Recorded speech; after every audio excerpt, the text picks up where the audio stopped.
Hello student, very good morning. My name is Bhavani Singh Kelawat and you are most welcome to my YouTube channel Physics by BS Kelawat.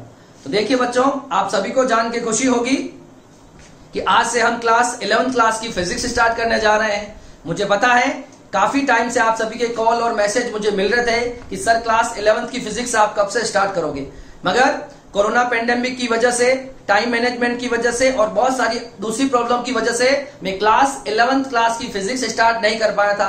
क्योंकि मैंने जो classes अभी तक बनाई हैं class 12th के लिए बनाई हैं और आप सभी को पता है कि क्लास 12th बोर्ड क्लास होती है और सभी बच्चों की जो पढ़ाई है वो सफर कर रही थी। इसी वजह से मैंने उनके लिए हिंदी और इंग्लिश मीडियम दोनों में वीडियोस बनाए, क्योंकि इंग्लिश मीडियम में भी बहुत सारे स्टूडेंट्स हैं और हिंदी मीडियम में आरबीएसई के बहुत ज्यादा स्टूडेंट्स हैं और गवर्नमेंट वाले बच्चे भी हैं। तो उनकी रिक्वेस्ट पर मैंने हिंदी मीडियम के वीडियोस भी बनाए थे। मगर अब हम स्टार्ट करने जा रहे हैं क्लास 11th क्लास की फिजिक्स, और जो भी क्लास 10th से 11th में स्विच हुए हैं और अगर वो साइंटिस्ट बनना चाहते हैं या साइंस लेना चाहते हैं, उन सभी का मेरे चैनल पर वेलकम है और आप मेरे साथ हमेशा बने रहिए। मैं आपका बेसिक लेवल से बहुत एडवांस लेवल तक की फिजिक्स आपको सिखाने वाला हूं, ठीक है। देखिए, अभी तक आप जो पढ़ते आए हैं, मैं क्लास 11th में आए स्विच हुए जो साइंस के स्टूडेंट है उनके लिए उनसे बात कर रहा हूं, ठीक है।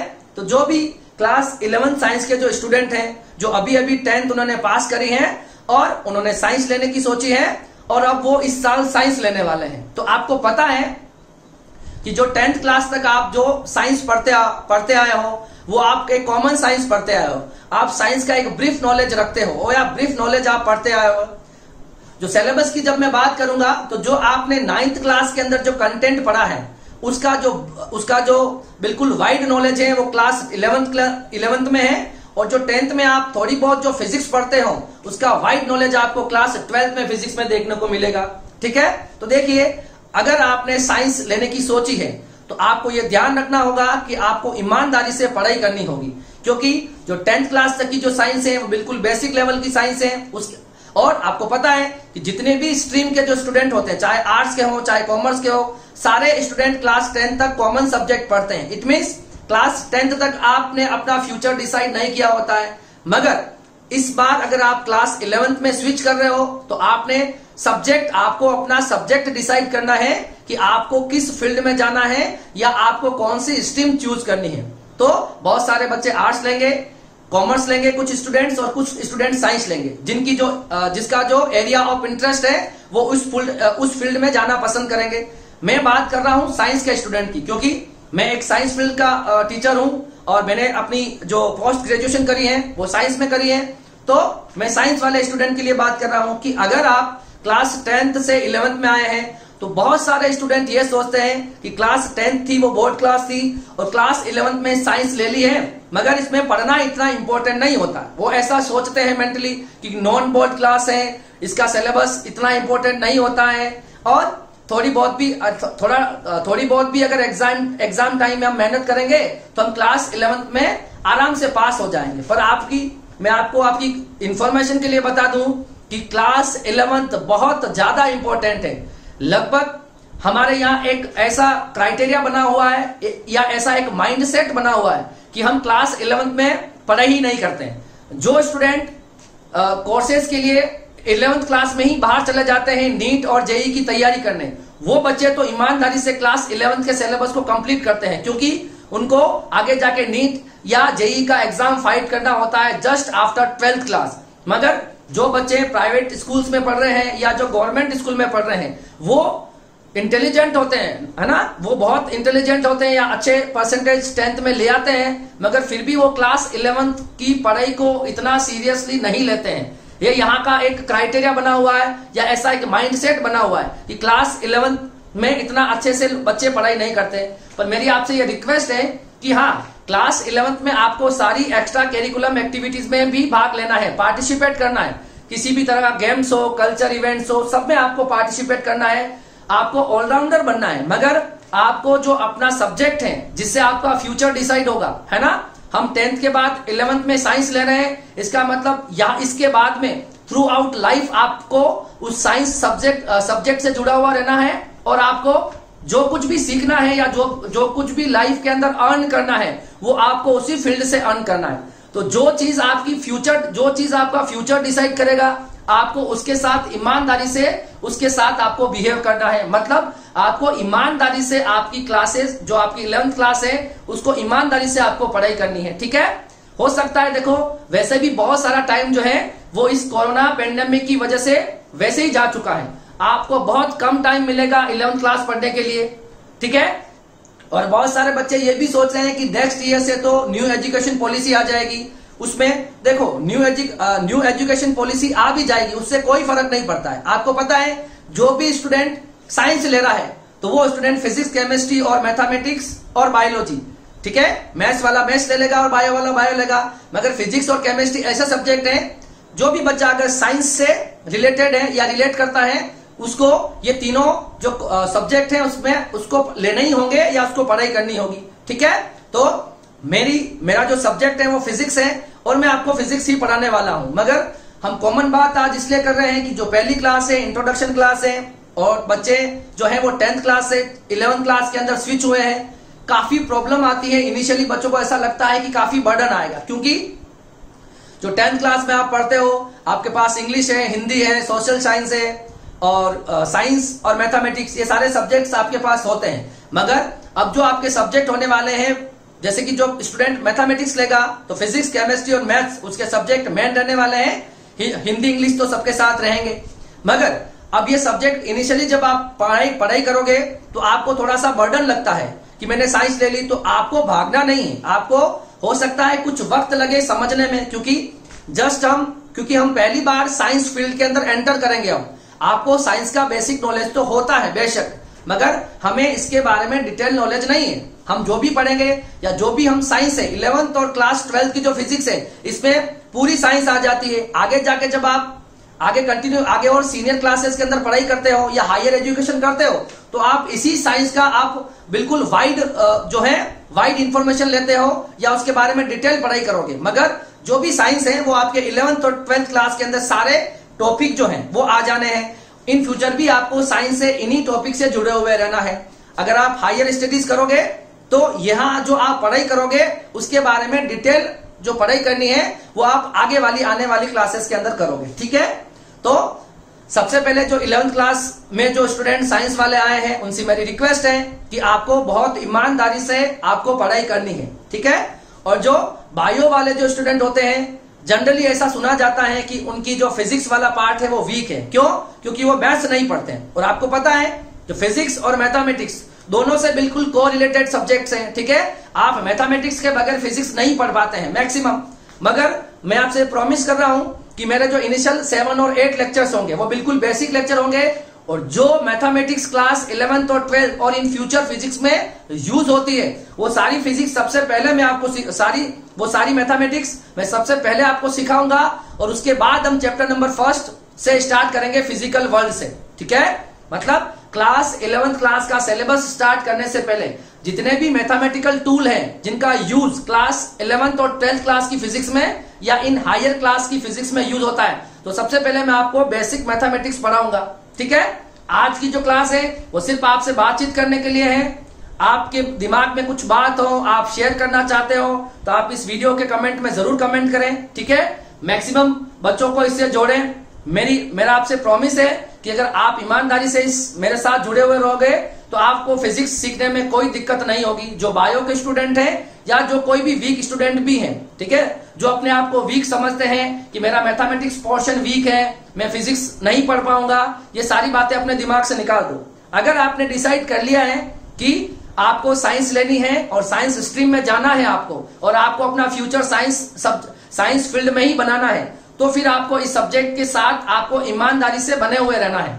अगर आप जो आपका फ्यूचर डिसाइड करेगा उसी के साथ अगर आप ईमानदारी से नहीं रहोगे तो फिर दिक्कत आने वाली है इन फ्यूचर। ठीक है, अगर हमने साइंस ले ली है तो थ्रू आउट आप जो भी लाइफ में करोगे या जो भी अर्न करोगे या जो कुछ भी बनना चाहते हो आपको इसी फील्ड में रहते हुए बनना है अब। ठीक है, तो पहले अपना माइंड सेट अच्छे से बना ले कि आपकी क्लास 10th जा चुकी है।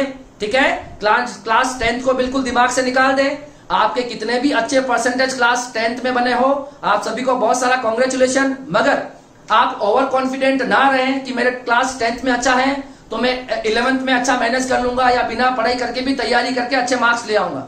ऐसा दिमाग में नहीं होना चाहिए, क्योंकि साइंस जो है उसको आप कितना भी पढ़ लो, कोई भी टीचर, दुनिया का कोई भी इंसान साइंस के बारे में परफेक्ट नहीं हो सकता। जितना आप पढ़ोगे, चाहे मैं हूं चाहे आप हो, आप जितना भी टाइम आप साइंस को दे सकते हो उतना आप टाइम दो, आपको रोज कुछ ना कुछ सीखने को मिलेगा। बहुत सारी बुक्स हैं, बहुत सारा ऑनलाइन प्लेटफॉर्म पर नॉलेज है, आप जितना भी सीखोगे पूरी लाइफ आपके लिए कम पड़ जाएगी। ठीक है, तो ऐसा कभी नहीं सोचना चाहिए कि मैं परफेक्ट हो चुका हूं या मुझे सब कुछ आता है।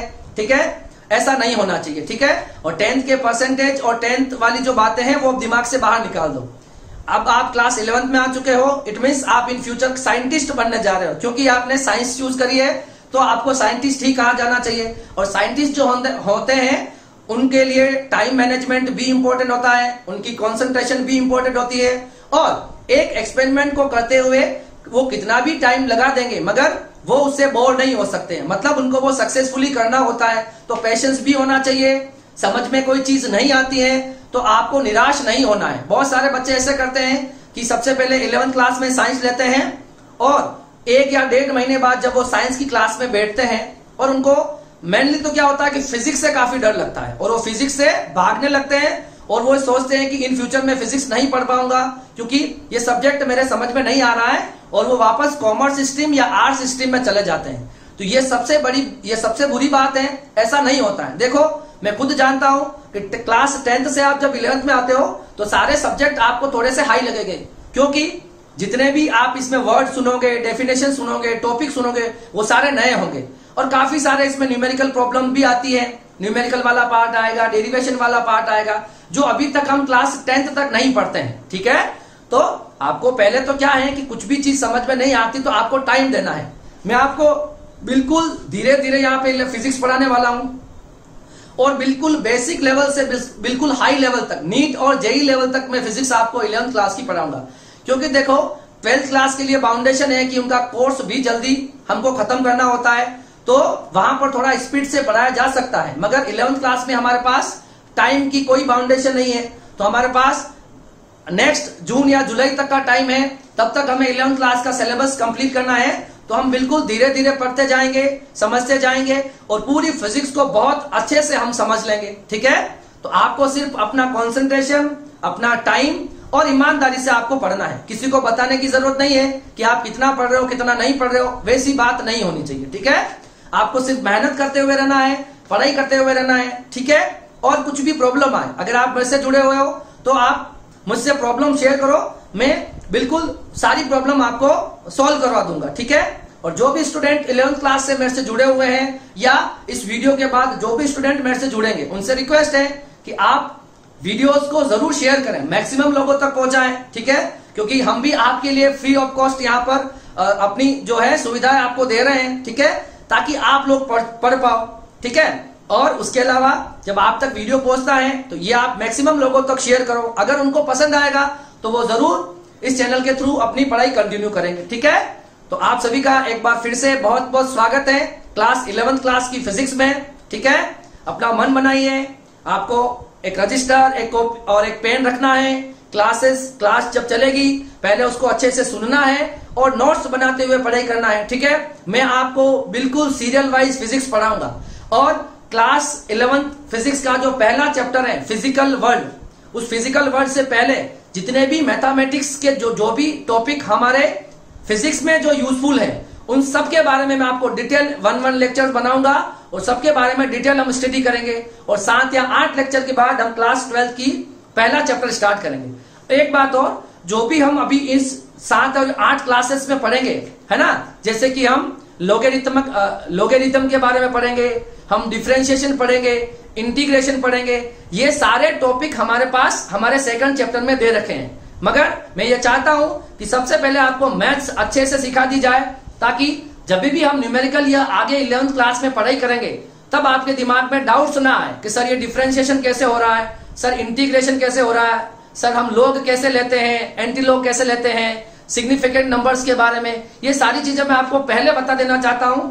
जैसे ही हम क्लास 11th स्टार्ट करेंगे पहला चैप्टर, वहां से आपको फिजिक्स इजी लगने लगेगी। ठीक है, मगर कुछ भी प्रॉब्लम आए तो आप जरूर शेयर करें। ठीक है, तो इन सभी बातों के साथ ये एक इंट्रोडक्शन लेक्चर था।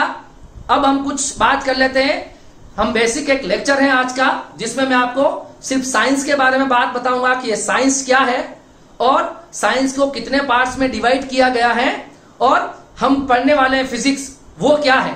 तो इसके बारे में जस्ट एक ब्रीफ इंट्रोडक्शन रहेगा आज की क्लास में। और जो नेक्स्ट क्लास होगी उस नेक्स्ट क्लास में हम ये देखेंगे कि क्लास 11th क्लास में फिजिक्स में क्या है, कितने यूनिट्स हैं, कितने चैप्टर्स हैं, कितने कितने नंबर्स की सारी यूनिट्स हैं और कौन कौन सी जो सारे जो चैप्टर्स होंगे उनके बारे में ब्रीफ इंट्रोडक्शन हम नेक्स्ट क्लास में रखेंगे। और उसके बाद में हम जो हमारा मैथमेटिकल टूल है हम मैथ्स पढ़ेंगे स्टार्टिंग से, ठीक है। जो भी मैथ्स आपके यूजफुल होती है वो मैथ्स हम आने वाली क्लास के अंदर स्टार्ट करेंगे, ठीक है। तो देखो अब हम क्लास 11th में आ गए हैं और 11th क्लास में हमने चूज करी है साइंस स्ट्रीम। तो हमें पता होना चाहिए कि साइंस का क्या मतलब होता है और साइंस की कितनी ब्रांचेस होती हैं, ठीक है। तो सबसे पहले हम देखेंगे साइंस के बारे में। देखो बच्चों, एक आपको ये बात पता होनी चाहिए कि जितने भी वर्ड हैं, जितने भी शब्द अभी जो लेटेस्ट जितने भी वर्ड बने हुए हैं वो किसी न किसी लैंग्वेज से बनाए गए शब्द होंगे। मतलब पहले उनको कुछ और कहा जाता होगा और बाद में उनसे एक्वायर करके हमने सिंप्लीफाई करके कुछ नए नाम दे दिए। तो जैसे कि साइंस है, तो साइंस भी जो वर्ड है वो किसी और लैंग्वेज से लिया गया वर्ड होगा। हो सकता है वो ग्रीक हो सकता है वो लैटिन हो सकता है वो संस्कृत हो।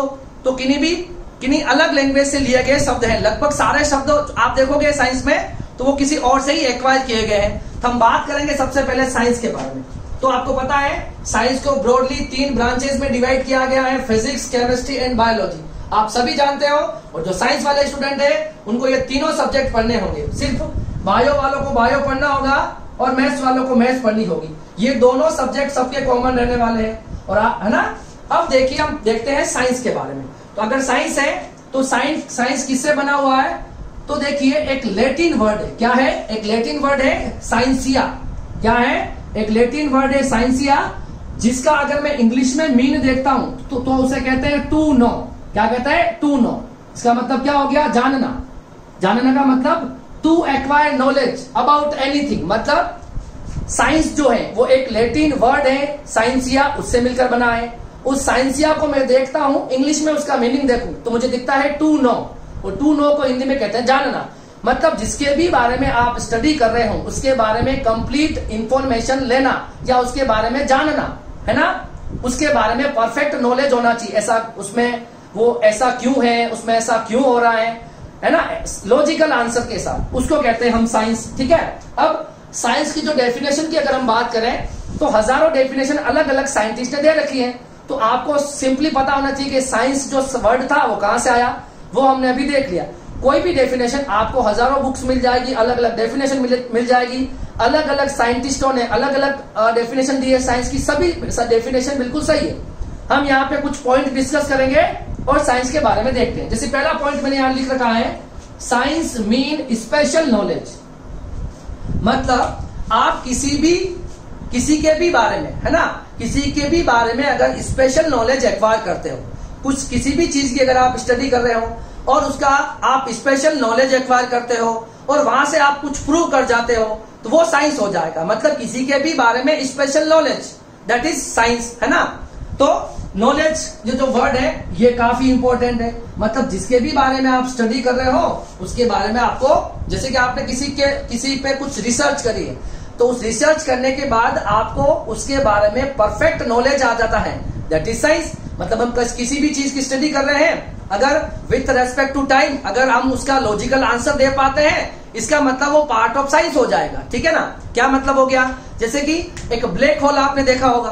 ब्लैक होल जो है ना, अब वो ब्लैक होल क्यों है उसके बारे में अभी वो मिस्ट्री है। सभी उसके बारे में जानना चाह रहे हैं कि जो भी उसके फील्ड में जाता है, जो भी उसके पास में जाता है, तो वो ब्लैक होल उसको अपनी तरफ अट्रैक्ट कर लेता है। अब उसमें कौन सा इलेक्ट्रिक फील्ड है, मैग्नेटिक फील्ड है, या और कोई रीजन है, या कोई करंट बन रहा है, करंट से इलेक्ट्रिक फील्ड बन रहा है, मैग्नेटिक फील्ड बन रहा है, क्या है ये किसी को पता नहीं। तो अभी सारा ऑर्गेनाइज्ड मैनर में बहुत सारे जो ऑर्गेनाइजेशन है, जैसे नासा है ना, नासा हो गया, इसरो हो गया, सभी मिलकर रिसर्च कर रहे हैं। सारे देश के जो सारी कंट्रीज के अलग अलग जो साइंटिस्ट होते हैं या उनका जो रिसर्च सेंटर है वो उसके बारे में स्टडी कर रहा है। तो सभी संगठित होते हैं, सभी ऑर्गेनाइजेशन के फॉर्म में उसकी स्टडी कर रहे हैं। जिस दिन उसका लॉजिकल आंसर मिल जाएगा विथ रीजन, कैसा क्यों हुआ, किस कारण से हो रहा है, वो साइंस हो जाएगा।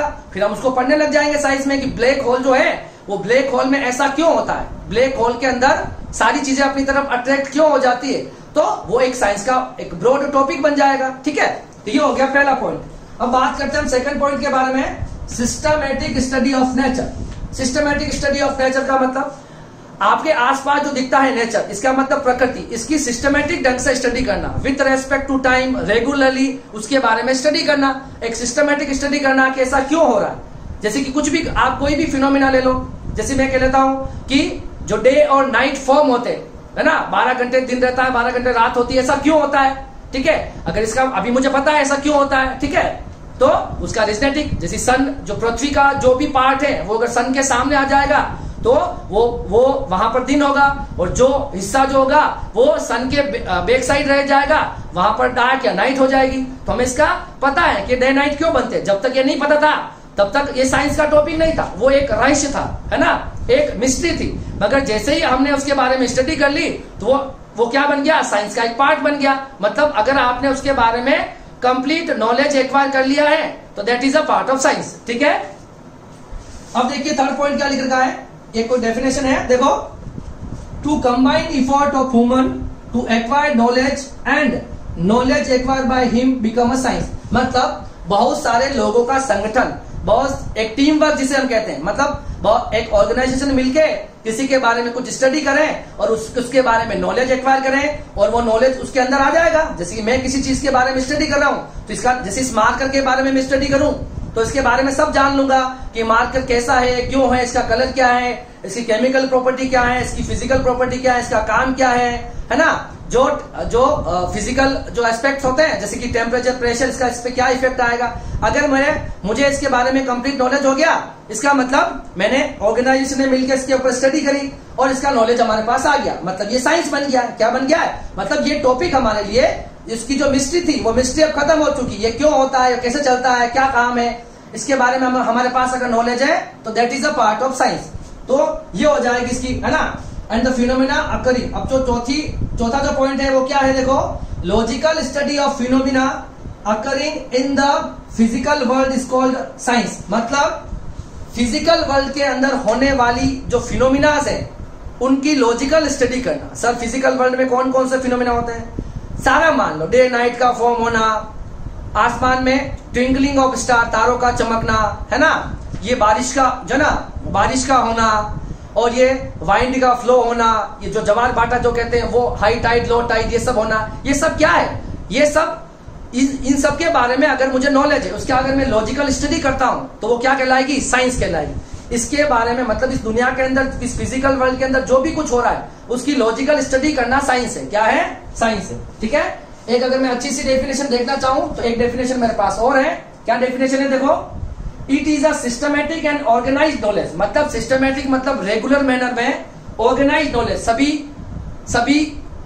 सभी मिलकर जो नॉलेज एक्वायर करते हैं ना, सिस्टमैटिक होना चाहिए, और वो नॉलेज ऑर्गेनाइज्ड नॉलेज, है ना, क्या होना चाहिए, ऑर्गेनाइज्ड नॉलेज। किसके बारे में, about the various natural phenomena. जितने भी नेचर के अंदर फिनोमिना हो रहे हैं, जितने भी नेचुरल फिनोमिना हो रहे हैं उसके बारे में सिस्टमैटिक और ऑर्गेनाइज्ड नॉलेज रखना, ये क्या कहलाएगा, साइंस। और जब आप उसके बारे में नॉलेज लोगे या उसके बारे में जब स्टडी करोगे तो आपको किन बातों का ध्यान रखना है, विच इज ऑब्टेन्ड बाय, ये सब ऑब्टेन किससे किया जाता है, बाय केयरफुल एक्सपेरिमेंटेशन। मतलब आपको जो एक्सपेरिमेंट करोगे वो बहुत केयरफुल करना है।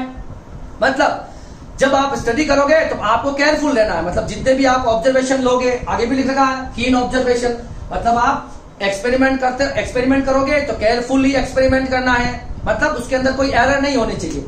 अब आप ऑब्जर्वेशन लोगे तो कीन ऑब्जर्वेशन का मतलब शार्प ऑब्जर्वेशन लेनी है। कैसा एग्जाम्पल, मतलब जैसे मैं आपको टाइम पूछता हूँ कितनी बज रही है, आप बोलते हो सर 12:30 बज रही है, ठीक है, और हो सकता है 12:31 हुए हैं, 12:31 हुए हो।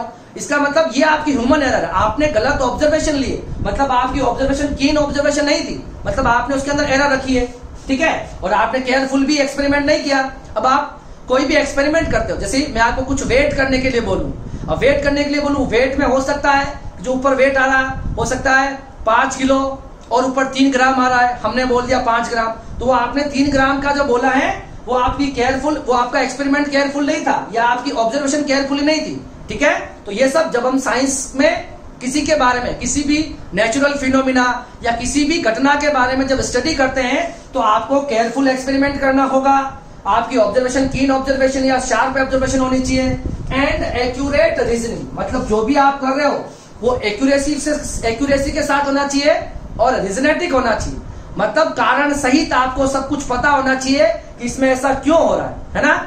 ठीक है, तो ये हो जाएगा हमारे पास साइंस की कुछ डेफिनेशन है।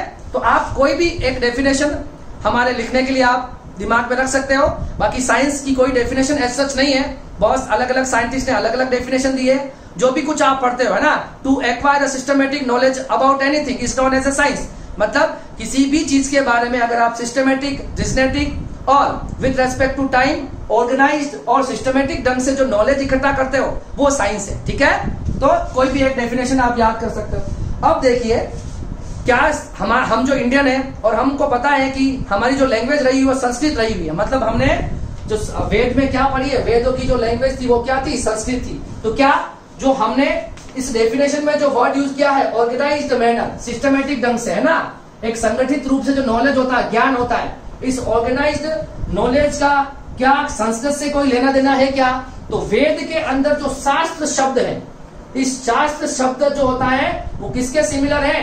अगर इसका मीनिंग देखते हैं तो वो ऑर्गेनाइज्ड नॉलेज के बिल्कुल सिमिलर है। इसका मतलब संस्कृत के बहुत सारे ऐसे वर्ड होंगे या साइंस में या इंग्लिश के भी बहुत सारे ऐसे शब्द हैं जो संस्कृत से बनाए गए हैं, तो कहीं ना कहीं ये वर्ड भी कहां से है, कहीं ना कहीं संस्कृत से को रिलेटेड है, मतलब संस्कृत का इसके अंदर भी आपको मिल जाएगा, फिर है कुछ ना कुछ लिंक इसमें भी मिल जाएगा। अब देखिए, हम बात करेंगे साइंस जो है, साइंस को ब्रॉडली हमने दो कैटेगरी में डिवाइड कर दिया है। वैसे हमने यहाँ बता दिया फिजिक्स, केमिस्ट्री और बायोलॉजी। तो वैसे science is divided into two broad categories. कौन कौन सी कैटेगरीज हैं? First one is a biological science and second one is a physical science. तो नाम से ही क्लियर चल रहा है कि बायोलॉजिकल साइंस में कौन सी ब्रांच आएगी, बायोलॉजी आएगी। ठीक है, और फिजिकल साइंस में कौन कौन से सब्जेक्ट आने वाले हैं, कौन कौन सी ब्रांचेज आने वाली है, केमिस्ट्री और हमारी और आप सबकी फेवरेट फिजिक्स जो हम पढ़ने भी वाले हैं। तो ये हो जाएगी इन दोनों ब्रांच, बायोलॉजिकल साइंस में बायोलॉजी और फिजिकल साइंस में केमिस्ट्री और फिजिक्स। ठीक है, तो पहले आप इसे कॉपी कर लो, फिर हम थोड़ा सा आगे और कंटिन्यू इसके बारे में देखते हैं। ठीक है, तो देखो अभी हमने साइंस को मेनली दो पार्ट में डिवाइड कर दिया था।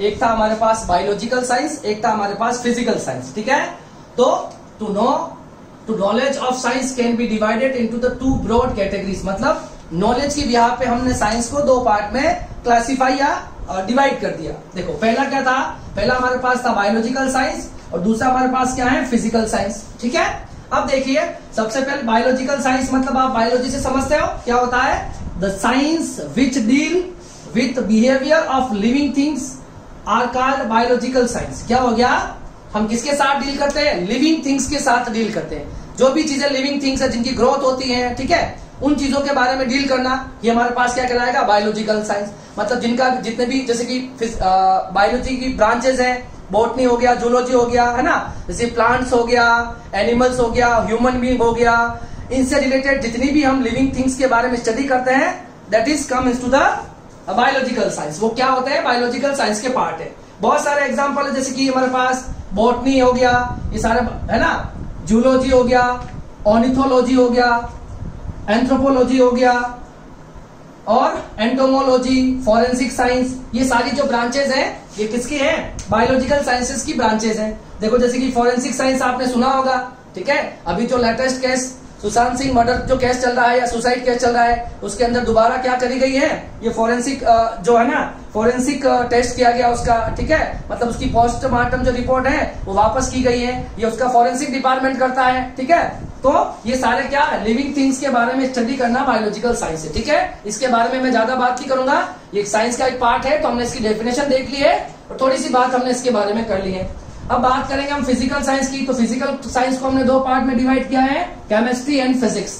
तो फिजिक्स तो हमें पढ़नी है, जो हम अभी आज से स्टार्ट कर रहे हैं और लास्ट तक हम फिजिक्स ही पढ़ेंगे। अब देखो केमिस्ट्री क्या होती है, तो आप सब लोग समझते हो, केमिस्ट्री सुनते ही दिमाग में आ जाता है केमिकल एंड केमिकल रिएक्शन, है ना, ऑर्गेनिक केमिस्ट्री और इनऑर्गेनिक केमिस्ट्री। और ऑर्गेनिक केमिस्ट्री आते ही सबके दिमाग हिलने लग जाता है। और मेरे साथ भी कुछ ऐसे था, मेरी भी केमिस्ट्री काफी वीक रही हुई है, ठीक है, तो मुझे भी काफी डर लगता है, ठीक है। मेरी मैथ्स और फिजिक्स तो अच्छी है, मगर केमिस्ट्री से मुझे भी काफी डर लगता था हमेशा से। कोई बात नहीं है, तो पढ़ना है इसे और अच्छे से पढ़ना है, ठीक है। क्या है देखो, it is the study of substances, its structure, its composition and changes in which its take place. मतलब क्या हो गया, सब्सटेंसेस के बारे में स्टडी करना। कोई भी सब्सटेंस होगा, है ना, कोई भी गिवन सब्सटेंस या मटेरियल है, उनके बारे में स्टडी करना, उनका स्ट्रक्चर कैसा है, वो क्रिस्टलाइन स्ट्रक्चर है, किस तरह का स्ट्रक्चर है, उस स्ट्रक्चर के बारे में स्टडी करना। एंड इट्स कंपोजिशन, मतलब अगर उनको कंपोज कर दे हम, उसका अगर मिक्सचर बना दे, तो उसके बाद उनमें क्या क्या चेंजेस आएंगे, इन सबकी स्टडी करना क्या कहलाती है, ये इस तरह की ब्रांच है केमिस्ट्री, जिसके अंदर ये सारी चीजें डील की जाती है। मतलब केमिकल हो गया, ये सारी चीजें हो गया, केमिकल रिएक्शंस हो गया, ठीक है, कंपोजिशन हो गया, इन सारी बातों का स्टडी केमिस्ट्री में की जाती है। और ये अपने आप में बहुत इंपॉर्टेंट ब्रांच है, ठीक है, जिसे हम केमिस्ट्री कह देते हैं, which is a part of physical science. Physical science में केमिस्ट्री भी आती है, and second one is a physics, जो हमें पढ़ना है। तो हम बात करेंगे अब फिजिक्स से। तो हमारी जो कहानी स्टार्ट होगी यहां से, ठीक है। हम जो पढ़ेंगे, अभी तक की जो बातें थी वो कॉमन बातें थी। साइंस क्या होता है वो हमने समझा है, साइंस की कितनी ब्रांचेस होती है ये हमने देखा है, और उसके बारे में बेसिक ब्रीफ इंफॉर्मेशन हमने देखी है, ठीक है। और आज भी हम जो फिजिक्स की बात करेंगे या फिजिक्स हम समझेंगे, बिल्कुल फिजिक्स की डेफिनेशन क्या है, या फिजिक्स जो वर्ड है वो कहां से आया है, और फिजिक्स की कितनी ब्रांचेस हैं, और हम क्या क्या पढ़ने वाले हैं क्लास 11th के अंदर, ये सारी बातें करेंगे, ठीक है। और फिर नेक्स्ट लेक्चर से हमारी कहानी स्टार्ट होगी सिलेबस से, और फिर हम मैथमेटिकल टूल या मैथमेटिक्स पढ़ेंगे सबसे पहले, जो हमारे फिजिक्स का पार्ट है वो, ठीक है। तो देखिए हम देखते हैं फिजिक्स क्या है। अगर फिजिक्स है तो मैंने बोला है ये भी जो वर्ड है किसी न किसी बस से बना होगा। तो आपके पास एक ग्रीक वर्ड है, क्या है, एक ग्रीक वर्ड है जिसको मैं फ्यूसिस कहता हूं। एक ग्रीक वर्ड है फ्यूसिस, जिसका इंग्लिश में मीनिंग क्या होता है, नेचर। आप समझते हो, उसको हम कहते हैं प्रकृति। क्या कहते हैं, प्रकृति। तो फिजिक्स जो शब्द है, जो वर्ड है, वो कहां से बना हुआ है, एक फ्यूसिस वर्ड है। वो वर्ड कहां, किससे लिया, कैसा वर्ड है, वो एक ग्रीक वर्ड है। और उस ग्रीक वर्ड का जो इंग्लिश मीनिंग होता है वो क्या होता है, नेचर या प्रकृति। जो हम समझते हैं हमारे आसपास जो नेचर है, जो प्रकृति है, उसके बारे में हम बात करेंगे, ठीक है। अब देखो, आपको याद होगा फिजिक्स में हम, आपको याद है तो फिजिक्स को हम हिंदी में कहते हैं भौतिक। क्या कहते हैं, भौतिक विज्ञान कहते हैं। तो क्या ये शब्द भी कहां से आया है, तो आप बिल्कुल ये आया है, संस्कृत का शब्द है। भौतिक जो शब्द है वो संस्कृत का शब्द है, और वेद में, है ना, भौतिक जो शब्द है वो एक संस्कृत शब्द है, और इसका इंग्लिश में क्या मीनिंग होता है, नेचर होता है, जिसे हम प्रकृति कहते हैं। तो कहीं ना कहीं संस्कृत भी बिल्कुल हमारे साइंस से को रिलेटेड है, या इसके जितने भी शब्द बने हुए हैं उसमें संस्कृत का अपना एक रोल है। जैसे हम फिजिक्स को हिंदी में भौतिक कहते हैं, तो भौतिक जो शब्द है वो वेद का शब्द है, जो हम वेदास के बारे में देखते हैं, वेद पुराण जो भी हम कहते हैं उसके बारे में, ठीक है। और उसको अगर हम इंग्लिश में देखें इस भौतिक को, तो हमको क्या दिखता है, नेचर, विच इज, जिसे हम हिंदी में कहते हैं प्रकृति। फाइन।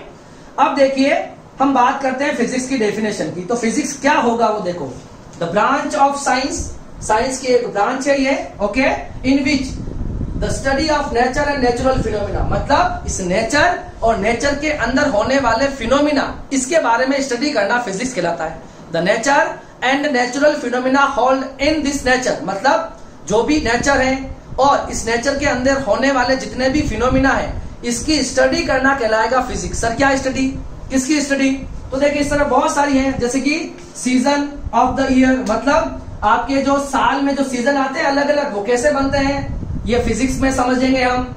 फॉर्मेशन ऑफ क्लाउड, बादल जो बनते हैं वो कैसे बनते हैं, ये भी हो गया इसका example. Formation of day and night, रात और दिन कैसे बनते हैं। ट्विंकलिंग ऑफ स्टार, है ना, blowing of air, high tide low tide, ये सारी बातें जो हैं ये हम फिजिक्स में ही पढ़ते हैं। मतलब नेचर और नेचर के अंदर होने वाले जितने भी फिनोमिनाज हैं ये क्या कहलाते हैं, फिजिक्स कहलाते हैं। क्या कहलाते हैं, फिजिक्स कहलाते हैं।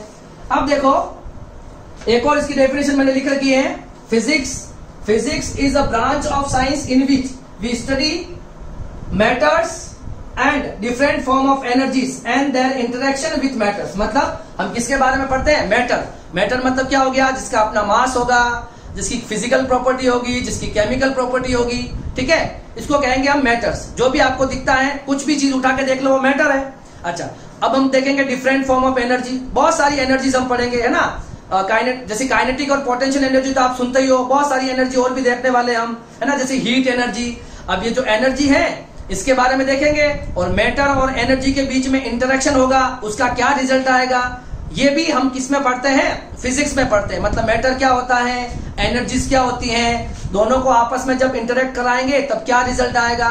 तो ये सारी चीजें जो है ये फिजिक्स में पढ़ी जाती है। और फिजिक्स को हम एक और कह सकते हैं, it is also called a science of measurement. Physics को हम क्या कहा जाता है, साइंस ऑफ मेजरमेंट भी कहा जाता है। देखो साइंस ऑफ मेजरमेंट का मतलब जितने भी मेजरमेंट वाली चीजें हैं, जैसे कि हम कोई लेंथ नाप रहे हैं, टाइम देख रहे हैं, हम वेट कर रहे हैं, ये मेजरमेंट वाली बातें हैं। तो मेजरमेंट वाली सारी बातें किसमें पढ़ी जाती हैं, फिजिक्स में पढ़ी जाती हैं। क्योंकि हमारी जो पहली यूनिट होगी या पहला चैप्टर जो होगा वो उसमें हम यूनिट और डायमेंशंस के बारे में ही पढ़ेंगे, है ना। यूनिट, डायमेंशन और फिजिकल क्वांटिटीज के बारे में ही पढ़ेंगे। मतलब वहां सारी बातें हम मेजरमेंट के लिए करेंगे, ठीक है। अब आप ये सोच रहे हो सर यूनिट क्या है, मेजरमेंट क्या है, फिजिकल क्वांटिटीज क्या है। तो जैसे ही हम फिजिक्स स्टार्ट करेंगे तब आपको सारी चीजें बिल्कुल समझ में आने लग जाएगी, ठीक है। तो ये है फिजिक्स का मतलब। वापस देख लेते हैं साइंस की। साइंस को दो पार्ट में डिवाइड किया गया है, biological science and physical science. Biological science में बायो आती है, और बायोलॉजिकल लिविंग थिंग्स के साथ डील करना, लिविंग थिंग्स के साथ डील करना बायोलॉजी है, ठीक है। और केमिस्ट्री और फिजिकल साइंस के हमारे पास दो पार्ट है, फिजिक्स और केमिस्ट्री। तो केमिस्ट्री क्या हो गया, कोई भी सब्सटेंस हो गया, उनका स्ट्रक्चर्स हो गया या उनका कंपोजिशन हो गया, और उनके रिजल्ट्स के बारे में स्टडी करना केमिस्ट्री है, ठीक है। अब बात करते हैं फिजिक्स की। तो फिजिक्स क्या होता है, तो पहले हम इस वर्ड के बारे में देख लेते हैं। तो फिजिक्स जो वर्ड है वो एक ग्रीक वर्ड है, फ्यूसिस, वहां से बना हुआ है। और उस फ्यूसिस को क्या कहते हैं हम, फ्यूसिस का इंग्लिश मीनिंग होता है, क्या होता है, नेचर। और आपको पता है नेचर को कहा जाता है प्रकृति, मतलब जो हमारे आसपास जो कुछ भी है उसे हम कहते हैं नेचर। और जब हिंदी में हम फिजिक्स को कहते हैं भौतिक, तो संस्कृत से भी इसका कहीं ना कहीं रिलेशन है, क्योंकि ये भौतिक शब्द है, ये एक संस्कृत शब्द है जो वेद से लिया गया है, ठीक है। अब देखिए फिजिक्स की डेफिनेशन पे आ जाते हैं। तो फिजिक्स क्या होती है, the branch of science in which we deal with the nature and natural phenomena. मतलब नेचर और नेचर के अंदर होने वाले जो नेचुरल फिनोमिनाज हैं उसकी स्टडी करना फिजिक्स कहलाएगा। क्या कहलाएगा, फिजिक्स कहलाएगा। अब नेचुरल फिनोमिना की सर बात कर रहे हो तो कौन से नेचुरल फिनोमिना, इस नेचर के अंदर जो कुछ भी होता है वो सब नेचुरल फिनोमिना। हम चल रहे हैं, फ्रिक्शन हो रहा है, फिजिक्स है। दिन रात का बनना, फिजिक्स है। क्लाउड का फॉर्मेशन होना, फिजिक्स है। ट्विंकलिंग ऑफ स्टार, तारों का चमकना, फिजिक्स है, ठीक है। मैं किसी आयरन की रोड को एक साइड से गर्म करूं, दूसरा हिस्सा भी गर्म हो जाता है, फिजिक्स है। Everything is physics. आप सुबह उठते हो और सोते हो तब तक जितने भी बीच में जितनी भी घटनाएं हो रही हैं वो सब कुछ फिजिक्स का पार्ट है, क्लियर है। तो फिजिक्स तो डेली लाइफ में हर जगह है, ठीक है। अब इस फिजिक्स को मैं क्या कहता हूं, साइंस ऑफ मेजरमेंट भी कहता हूं। जो मेजरमेंट वाली जितनी भी बातें होगी, मतलब फिजिकल क्वांटिटीज की बातें, यूनिट की बातें, है ना, यूनिट की बातें और डायमेंशंस की बातें, है ना, ये सारी मेजरमेंट से रिलेटेड जितनी भी चीजें होती है, this is the part of physics. इसी वजह से हम फिजिक्स को क्या कहते हैं, द साइंस ऑफ मेजरमेंट भी कहा जाता है, ठीक है। तो आई होप सो थोड़ा बहुत आपको इसके बारे में ओवरव्यू या आइडिया हुआ होगा। अब हम देख लेते हैं कि जो फिजिक्स है, फिजिक्स में क्या है, जो आज तक की जो फिजिक्स है, इस फिजिक्स में क्या है, और क्लास 11th और 12th तक हम कौन कौन सी फिजिक्स पढ़ते हैं। सिर्फ मैं इनके नाम बताऊंगा और इसके बारे में सिर्फ वन लाइन में समझाऊंगा कि आखिर ये फिजिक्स में कौन कौन सी ब्रांचेज हैं और वो किस कैटेगरीज के अंदर आती है, उनका मतलब क्या होता है, ठीक है। इसे आप कॉपी करो, फिर हम नेक्स्ट थोड़ा सा और देख लेते हैं। देखो अब हम बात कर लेते हैं फिजिक्स की। कि हमने ये तो देख लिया है कि फिजिक्स क्या होती है। साइंस की मेनली दो ब्रांचेस थी, biological science and physical science. और फिजिकल साइंस के दो पार्ट थे, which is chemistry and physics. तो अब हम देखने वाले हैं फिजिक्स की डेफिनेशन हमने देखी, फिजिक्स जो वर्ड है वो कहां से आया वो देखा, और फिजिक्स की डेफिनेशन हमने देख चुके हैं, ठीक है। अब क्या करना है, देखो तो बेसिकली फिजिक्स में क्या क्या टॉपिक होते हैं, है ना। फिजिक्स जो है वो कौन कौन से टॉपिक कवर करती है, एक तो उसके बारे में देखना है, और मेनली फिजिक्स की कौन कौन सी ब्रांचेस है, और हम क्लास 11th में कौन सी ब्रांचेस की स्टडी करेंगे और 12th में कौन सी करेंगे, ठीक है। ओवरऑल जो फिजिक्स होती है वो क्लास 11th और 12th में जो फिजिक्स आती है पूरी फिजिक्स वही है।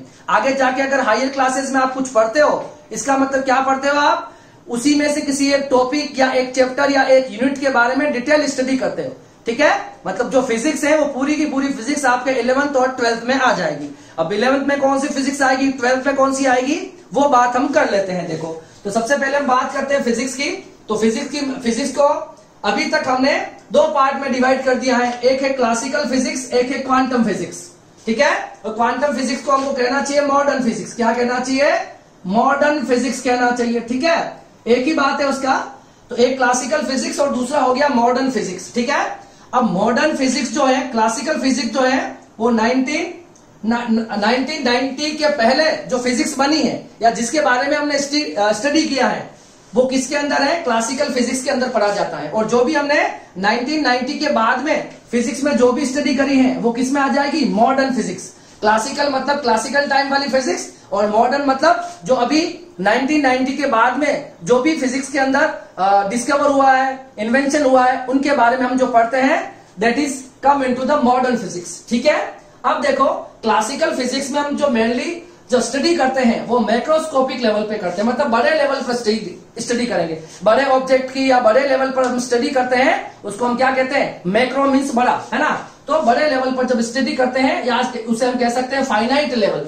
ठीक है, तो क्लासिकल फिजिक्स में जिन ऑब्जेक्ट के बारे में पढ़ा जाता है या जिसके बारे में स्टडी की जाती है वो मैक्रोस्कोपिक लेवल तक, एक बड़े लेवल पर उसकी स्टडी की जाती है, साइज भी बड़ी होती है, यूं समझ सकते हो आप। ठीक है, अब बात करें क्वांटम फिजिक्स की, तो क्वांटम फिजिक्स जो है वो माइक्रोस्कोपिक लेवल पर स्टडी की जाती है, मतलब एक नैनो टेक्नोलॉजी, मतलब कह सकते हैं ना, मतलब माइक्रो का मतलब जो हमारी न्यूड आई से विजिबल नहीं हो, ऐसी चीजों के बारे में स्टडी करना। जैसे नैनो टेक्नोलॉजी के बारे में हम बहुत डीप के अंदर उसकी स्टडी करते हैं, बहुत छोटे ऑब्जेक्ट के बारे में जिनकी रेडियस या साइज -10 to 15 मीटर की रेंज में होते हैं, उन ऑब्जेक्ट की स्टडी करना क्या कहलाता है? वो किसमें आता है? आपकी मॉडर्न फिजिक्स के अंदर आता है। ठीक है, अब देखिए हम बात करेंगे सबसे पहले क्लासिकल फिजिक्स में कौन कौन सी ब्रांचेस हैं। तो क्लासिकल फिजिक्स की जो पहली ब्रांच है वो है मैकेनिक्स। क्या है? मैकेनिक्स। और जो दूसरी ब्रांच है वो है थर्मोडायनेमिक्स, थर्ड ब्रांच है इलेक्ट्रोडायनेमिक्स और फोर्थ है ऑप्टिक्स। कुल मिला के जो हमारे पास क्लासिकल फिजिक्स है इसमें मेनली 4 ही ब्रांचेस हैं। तो हमारा जो 11th का जो सिलेबस है वो दोनों इसमें कवर हो जाएगा। मॉडर्न फिजिक्स मैकेनिक्स और थर्मोडायनेमिक्स जो है यही हमारा 11th क्लास का सिलेबस है। ठीक है, मेन जो कहें, और बाकी ये सारे electrodynamics, optic, atomic and nuclear physics, ठीक है, और क्वांटम फिजिक्स, ये सारी बातें जो हैं ये क्लास 12th की बातें हैं जो हम क्लास 12th के अंदर पढ़ेंगे। अब हम इसका ब्रीफ इंट्रोडक्शन देख लेते हैं। मैकेनिक्स में क्या होगा? तो मैकेनिक्स एक बहुत बड़ी ब्रांच है जिसमें हम मोशंस के बारे में स्टडी करते हैं। ऑब्वियसली जब आप मोशन के बारे में स्टडी करोगे तो आपको किसकी स्टडी करनी होगी? Force and effect of force की। मतलब जब हम फोर्सेस के बारे में स्टडी करेंगे और इफेक्ट ऑफ फोर्स की स्टडी करेंगे तब हमको वो क्या हो जाएगी? मैकेनिक्स हो जाएगी। मतलब फोर्सेस लगाने से कोई बॉडी क्या करने लगती है? मोशन करने लगती है। तो ये आपकी क्या कहलाती है? मैकेनिक्स कहलाएगी। क्लियर है? तो लगभग पूरी की पूरी फिजिक्स जो है हमारे पास 70 या 60% फिजिक्स, वो पूरी की पूरी 11th क्लास की फिजिक्स हमको मैकेनिक्स ही पढ़नी है। तो मैकेनिक्स पर मैं एक लेक्चर बना दूंगा आपको छोटा सा कि हमें मैकेनिक्स में क्या होता है, या फोर्सेस जो है आपको पता है हम इसमें मोशंस के बारे में पढ़ते हैं। अगर हम मोशंस के बारे में पढ़ते हैं तो हमको पता है कि किसी भी बॉडी को मोशन में लाने के लिए हमें फोर्स एक्सर्ट करना होगा। तो हमें फोर्स और इफेक्ट ऑफ फोर्स के बारे में जब पढ़ेंगे that is a part of mechanics. तो जितनी भी फोर्स से रिलेटेड जितनी भी बातें आती हैं वो क्या होता है? आपकी मैकेनिक्स होती है। अब बात करेंगे हम थर्मोडायनेमिक्स के बारे में। ठीक है, तो सबसे पहले इस जो वर्ड लिख रखा है थर्मोडायनेमिक्स, थर्मो का मतलब होता है हीट एनर्जी, डायनेमिक्स का मतलब होता है मोशन। ठीक है, तो हीट एनर्जी का मोशन जब स्टडी करेंगे ये हो जाएगा आपको थर्मोडायनेमिक्स। बहुत अच्छी ब्रांचेज है जिसमें हम स्पेसिफिक हीट के बारे में पढ़ते हैं, मोलर स्पेसिफिक हीट के बारे में पढ़ते हैं, हम इसमें टेम्परेचर के बारे में पढ़ेंगे, हम इसमें हीट एनर्जी के बारे में पढ़ेंगे।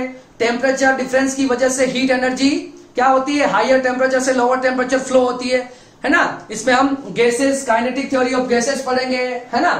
इसमें पीवी इक्वल टू एनआरटी वाली जो इक्वेशन है वंडर, अगर वो का है ना, एक स्पेसिफिक आइडियल गैस के लिए पीवी इक्वल टू एनआरटी होता है। बाकी हम वंडर वाली इक्वेशंस पढ़ेंगे। ये सारी बातें अभी आपको समझ में नहीं आएगी क्योंकि आप जस्ट क्लास 10th से आए हो और अभी क्लास 11th के सिर्फ मैं आपको पूरे के पूरे सिलेबस का थोड़ा सा इंट्रोडक्शन दे रहा हूं। तो थर्मोडायनेमिक्स में हम क्या करेंगे? हीट एनर्जी के फ्लो के बारे में स्टडी करेंगे, दैट इज अ थर्मोडायनेमिक्स, जहां हम टेम्परेचर, हीट एनर्जी या उनके फ्लो की स्टडीज करेंगे, है ना। थर्मोडायनेमिक्स के लॉ है, 0th law, first law, second law, इन सब की स्टडी करना थर्मोडायनेमिक्स के अंदर आएगा। तो कुल मिला के हमारी क्लास 11th इन दोनों पे ही पूरी की पूरी प्योरली बेस्ड है, जिसमें मैकेनिक्स का ज्यादा वेटेज रहेगा और बहुत अच्छे से आपको ये समझ में आ जाएगी, क्योंकि 11th क्लास में जो भी होगा आपको पता है ये पार्ट किसका है, मैक्रोस्कोपिक लेवल का। आपको दिखेगा, मतलब मैं किसी बॉडी को फोर्स लगा रहा हूं, उसका मोशन हो रहा है, हमें दिख रहा है। मैं किसी बॉडी को यहां से ड्रॉप कर रहा हूं तो उसका ग्रेविटी फॉल हो रहा है, मतलब ग्रेविटेशनल फोर्स की वजह से वो ऑब्जेक्ट ऊपर से नीचे जा रहा है। तो सारी चीजें हमें विजुलाइज होगी, हमें महसूस होगा, ठीक है। तो इसको समझना भी काफी आसान होगा, हम डेली लाइफ में जो ऑब्जर्व करते हैं। क्लियर है। अब हम बात करेंगे इलेक्ट्रोडायनेमिक्स की। किसकी बात करेंगे? इलेक्ट्रोडायनेमिक्स। तो इलेक्ट्रोडायनेमिक्स हम 12th क्लास के अंदर पढ़ते हैं, और इलेक्ट्रोडायनेमिक्स में इलेक्ट्रोमैग्नेटिज्म आता है। क्या आता है? इलेक्ट्रोमैग्नेटिज्म, मतलब जहां हम इलेक्ट्रिक फील्ड और मैग्नेटिक फील्ड के बारे में कंप्लीट पढ़ते हैं। This is electromagnetism. क्या होता है? इलेक्ट्रोमैग्नेटिज्म। और बहुत बड़ी ब्रांच है ये। इसके अंदर हम क्या पढ़ते हैं? इलेक्ट्रोस्टैटिक पढ़ते हैं। मैं सिर्फ नाम बता रहा हूं। इलेक्ट्रोस्टैटिक मतलब study of charges at rest पढ़ते हैं। फिर हम करंट इलेक्ट्रिसिटी पढ़ते हैं। क्या पढ़ते हैं? करंट इलेक्ट्रिसिटी पढ़ते हैं, मतलब study of charges at motion. उसके बाद हम मैग्नेटिक इफेक्ट ऑफ करंट पढ़ते हैं। इसमें मैग्नेटिक इफेक्ट ऑफ करंट पढ़ते हैं, ठीक है। मैग्नेटिक इफेक्ट ऑफ करंट पढ़ेंगे। फिर यहां हम मैग्नेटिज्म के बारे में पढ़ेंगे। मैग्नेटिज्म के बाद में हम यहाँ electromagnetic induction, EMI, electromagnetic induction पढ़ेंगे। और लास्ट चैप्टर फिर इसका रहता है AC, जिसे हम कहते हैं अल्टरनेटिंग करंट, ठीक है।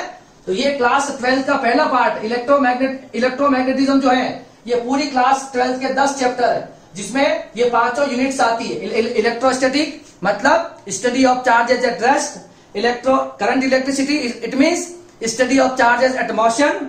उसके बाद हम पढ़ेंगे मैग्नेटिक इफेक्ट ऑफ करंट, जब हम करंट फ्लो करते हैं उसके अराउंड एक मैग्नेटिक फील्ड बनता है, उसके बारे में। फिर हम मैग्नेटिज्म, मतलब मैग्नेटिज्म क्यों है, अर्थ का मैग्नेटिज्म क्यों है, एक मैग्नेट के अंदर मैग्नेटिक फील्ड कैसे बनता है, क्यों बनता है, उन सब के बारे में स्टडी करेंगे। उसके बाद EMI, इलेक्ट्रोमैग्नेटिक इंडक्शन, ठीक है। कैसे हम मैग्नेटिक वेरिएबल मैग्नेटिक फील्ड से किसी सर्किट के अंदर करंट प्रोड्यूस कर सकते हैं, दैट इज EMI, है ना। और उसके बाद हम पढ़ते हैं अल्टरनेटिंग करंट, है ना, वो करंट जिसका मैग्नीट्यूड और डायरेक्शन टाइम के रेस्पेक्ट में चेंज होता है। आपने ऐसा कभी देखा होगा, है ना, इस तरह का जो ग्राफ बनता है वो अल्टरनेटिंग करंट का होता है, जिसका मैग्नीट्यूड और डायरेक्शन टाइम के साथ साथ चेंज होता है। तो ये आपका हो जाएगा इलेक्ट्रोडायनेमिक्स, जिसमें मेनली आता है इलेक्ट्रोमैग्नेटिज्म, मतलब इलेक्ट्रो मतलब इलेक्ट्रिसिटी या इलेक्ट्रिक चार्ज से रिलेटेड, चाहे वो मोशन में हो चाहे वो रेस्ट पे हो, और मैग्नेटिज्म का मतलब मैग्नेटिक फील्ड से। क्लियर है। अब देखो यहां पर बात है ऑप्टिक्स की। ऑप्टिक्स भी हम क्लास 12 के अंदर पढ़ते हैं। तो लाइट के बारे में पढ़ते हैं। किसके बारे में? लाइट क्या होती है? जिससे हम देख पाते हैं। लाइट क्या है? जिससे हम देख पाते हैं वो लाइट है, जिसके कारण हमें सारे ऑब्जेक्ट विजुलाइज होते हैं, जिससे हम देख पाते हैं बिकॉज ऑफ लाइट। तो लाइट, इसमें हम 2 चैप्टर्स पढ़ते हैं, एक तो रे ऑप्टिक्स पढ़ते हैं, और एक हम वेव ऑप्टिक्स पढ़ते हैं। क्या पढ़ते हैं? रे ऑप्टिक्स और वेव ऑप्टिक्स। तो इन दोनों में, रे ऑप्टिक्स में हम पार्टिकल नेचर पढ़ते हैं लाइट का, और वेव ऑप्टिक्स में लाइट का वेव नेचर पढ़ा जाता है। ये भी हमारे 12th के अंदर है, लाइट के बारे में पूरा, ठीक है। अब बात करेंगे मॉडर्न फिजिक्स की। मॉडर्न फिजिक्स में जो स्टडी होती है वो माइक्रोस्कोपिक लेवल पे होती है, मतलब एक छोटे पार्टिकल या छोटे ऑब्जेक्ट की, जो हमारे नेकेड आई से विजुलाइज, जो खुली आंखों से दिखते भी नहीं, ऐसे पार्टिकल के बारे में स्टडी करना क्या कहलाता है? क्या कहलाता है? Modern physics. तो मॉडर्न फिजिक्स में सबसे पहले आएगा एटॉमिक फिजिक्स, और फिर आएगा न्यूक्लियर फिजिक्स। मतलब जब हम किसी एटम की बात करते हैं तो एटम जो होता है उसकी साइज जो होती है वो 10⁻⁻10 मीटर होती है। कितनी होती है? 10 मीटर। इतने छोटे 10⁻⁻10 मीटर कितना छोटा होता है, सोच के देखो। पॉइंट, फिर 9 बार 0, फिर 1, इतना मीटर, इतना छोटा, इतनी छोटी रेंज के बारे में स्टडी करना, एटॉमिक फिजिक्स। फिर अंदर जो न्यूक्लियस होता है उसकी जो साइज होती है वो 10⁻⁻15 मीटर होती है। तो इतने छोटे ऑब्जेक्ट के बारे में स्टडी करना, ये कहलाता है एटॉमिक और न्यूक्लियर फिजिक्स, जो किसका पार्ट है? मॉडर्न फिजिक्स का पार्ट है। अब बात हम स्टडी करेंगे रिलेटिविटी की। बहुत अच्छी ब्रांच होती है रिलेटिविटी। अब रिलेटिविटी में क्या होता है, इसमें क्या करेंगे, जिसमें हम स्पीड ऑफ लाइट, है ना, ऐसे ऑब्जेक्ट की स्टडी करेंगे जिनकी जो स्पीड है वो स्पीड ऑफ लाइट के इक्विवेलेंट है ना। ऐसे ऑब्जेक्ट या ऐसे पार्टिकल जिसकी वेलोसिटी जो है वो स्पीड ऑफ लाइट के इक्विवेलेंट हो। और स्पीड ऑफ लाइट क्या होती है? 3 × 10⁸ मीटर पर सेकंड। तो इस रेंज के ऑब्जेक्ट की या इस रेंज की वेलोसिटी वाले ऑब्जेक्ट की हम स्टडी करते हैं, यह आता है रिलेटिविटी, ठीक है। मतलब 2 ऑब्जेक्ट की आपस में रिलेटिव स्पीड क्या है, वो सारी बातें, और किस रेंज तक की स्पीड, 3 × 10⁸ मीटर पर सेकंड। जो स्पीड ऑफ लाइट होती है उन रेंज की स्पीड के लिए हम क्या देखते हैं, उन ऑब्जेक्ट की हम स्टडी करते हैं। लास्ट में बचता है हमारे पास क्वांटम फिजिक्स। मतलब क्वांटम फिजिक्स में हम क्या पढ़ते हैं, ड्यूअल नेचर ऑफ लाइट। ठीक है, क्या पढ़ते हैं, ड्यूअल नेचर ऑफ लाइट। आपको पता है लाइट की सबसे पहले पार्टिकल थ्योरी आई थी, और पार्टिकल थ्योरी बताई थी न्यूटन साहब ने। इसकी दो थ्योरी है लाइट की, ड्यूअल नेचर, ड्यूअल का मतलब टू, नेचर का मतलब दो प्रकृति होती है इसकी, है ना, दो नेचर होते हैं इसके पास, लाइट के पास। पार्टिकल नेचर भी होता है और वेव नेचर भी होता है। तो सबसे पहले जो कहानी समझाई है पार्टिकल नेचर की, वो समझाई है न्यूटन साहब ने। उसके बाद हाइजेंस साहब ने किसकी बताई है, वेव नेचर बताया है। और लाइट के लिए दोनों ट्रू है, लाइट का ड्यूअल नेचर होता है, लाइट के पास पार्टिकल नेचर भी है और वेव नेचर भी है। और दोनों हम इन दोनों चैप्टर्स में पढ़ लेते हैं, जो आपकी ऑप्टिक्स के दोनों चैप्टर है। रे ऑप्टिक्स में हम पार्टिकल थ्योरी पढ़ते हैं, और वेव ऑप्टिक्स में हम किसकी थ्योरी पढ़ते हैं, वेव नेचर पढ़ते हैं। रे ऑप्टिक्स लिखी है न्यूटन ने, और वेव ऑप्टिक्स के लगभग सारे फिनोमेना किसने बताए हैं, हाइजेंस साहब ने बताए हैं। रे ऑप्टिक्स में क्या आता है, रिफ्लेक्शन, रिफ्रैक्शन, ये सारी बातें आती है ना, reflection, refraction, total internal reflection, ये सारे रे ऑप्टिक्स के पार्ट हैं। और वेव ऑप्टिक्स में इंटरफेरेंस, डिफ्रैक्शन, पोलराइजेशन, ये सब हम वेव ऑप्टिक्स में पढ़ते हैं। ठीक है, अब देखो हम बात करेंगे क्वांटम फिजिक्स में हम ड्यूअल नेचर ऑफ लाइट के बारे में पढ़ते हैं। और ये एक ऐसी ब्रांच है जो मॉडर्न फिजिक्स और क्लासिकल फिजिक्स के बीच में ब्रिज का काम करती है ना, इन दोनों को आपस में जोड़ती है। क्वांटम फिजिक्स एक ऐसी ब्रांच है जो bridge between the classical and modern physics, दोनों ब्रांचेस के लिए ब्रिज का काम करती है। ठीक है, मतलब पहले हम पार्टिकल थ्योरी पढ़ते थे और मॉडर्न फिजिक्स में हम वेव थ्योरी पढ़ने लगे, तो दोनों को एक ब्रिज की तरह काम करती है। ठीक है, अब देखो हम क्लास 11th जो स्टार्ट करेंगे, क्लास 11th का जो मेजर पार्ट है वो मैकेनिक्स है। क्या है, मैकेनिक्स है। और एंड में उसको हमें पढ़ना है थर्मोडायनेमिक्स। हम स्टार्ट करेंगे मैकेनिक्स में, किससे, मैकेनिक्स में। और मैकेनिक्स में हम मोशन की स्टडी करते हैं, और मोशन किससे आएगा, फोर्स से आएगा। तो फोर्स और इफेक्ट ऑफ फोर्स पढ़ो। फोर्स का इफेक्ट ही तो मोशन है, फोर्स का इफेक्ट ही तो मोशन है, फोर्स की वजह से ही तो मोशन आता है। तो force and effect of force पढ़ेंगे और मोशन की स्टडी करेंगे। तो मेनली जो मैकेनिक्स है उसको हम तीन पार्ट में डिवाइड कर लेंगे। एक होगा हमारे पास स्टैटिक, एक होगा काइनेमेटिक, एक होगा डायनेमिक्स। ठीक है, तो सर स्टैटिक क्या है, नाम से ही पता चल रहा है, study of object at rest, है ना।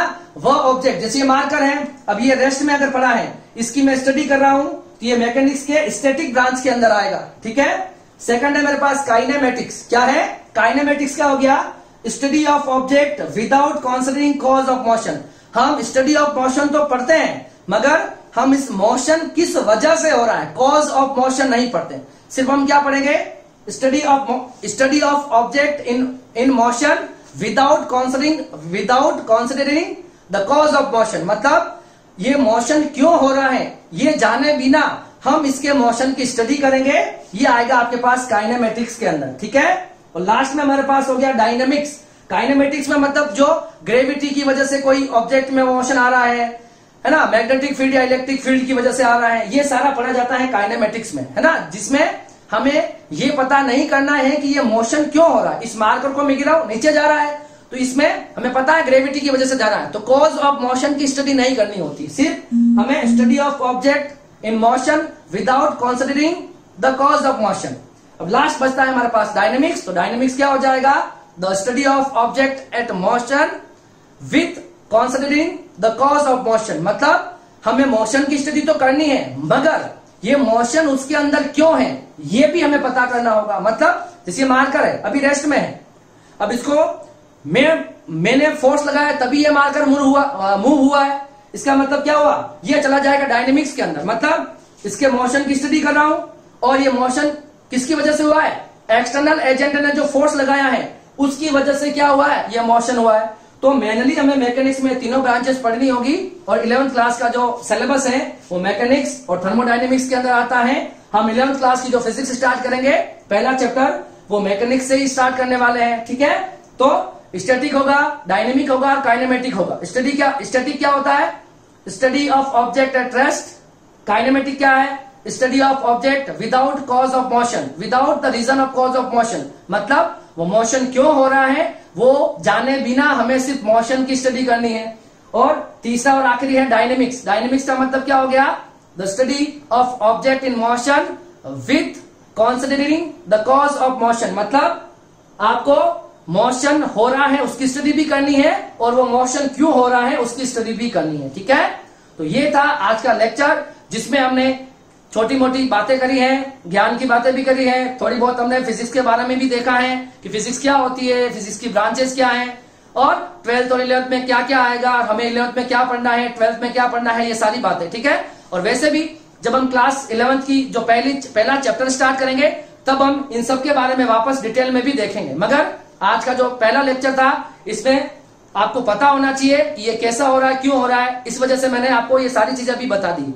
नेक्स्ट लेक्चर जो होगा उस लेक्चर में मैं आपको सिलेबस का इंट्रोडक्शन दूंगा कि 11th क्लास में कितनी यूनिट है, कितने चैप्टर हैं, कितने मार्क्स, हर यूनिट के कितने कितने मार्क्स हैं, जो आपका पेपर आता है वो कितने मार्क्स का आता है, और उसके अंदर जो मार्क्स का डिस्ट्रीब्यूशन है वो कैसा है, वो सारी बातें हम नेक्स्ट लेक्चर में करेंगे। और सभी चैप्टर के बारे में स्मॉल इंट्रोडक्शन देखेंगे कि इस चैप्टर का नाम ये है जिसमें हम क्या पढ़ेंगे। ठीक है, सिर्फ नाम और इंट्रोडक्शन देखेंगे और फिर हम स्टार्ट करेंगे। जो थर्ड लेक्चर होगा वहां से हम स्टार्ट करेंगे मैथमेटिकल टूल, मतलब हम जो फिजिक्स में यूज होने वाले जितने भी मैथमेटिकल टर्म्स हैं, इंटीग्रेशन, डिफरेंशिएशन एंड लॉगरिथम, ये तीनों हम डिटेल में पढ़ने वाले हैं। ठीक है, तो जो भी 12th में भी है जो बच्चे या जो 10th से 11th में आए हैं, तो आपको ये आने वाले 4-5 लेक्चर बहुत अच्छे से देखने हैं। ठीक है, जिससे आपकी मैथमेटिक्स अच्छी हो जाएगी। ठीक है, तो थैंक यू सो मच। आप मैक्सिमम लोग इस चैनल को ज्वाइन करें। ठीक है, लाइक करें, शेयर करें और सब्सक्राइब करें, और पसंद आए तो जरूर आप पॉजिटिव कमेंट जरूर करें, और आपको कुछ प्रॉब्लम भी लगती है तो आप कुछ भी कमेंट कर सकते हैं और आप अपनी प्रॉब्लम भी मेरे साथ शेयर कर सकते हैं। ठीक है, थैंक यू सो मच। अब मिलेंगे हम नेक्स्ट क्लास में।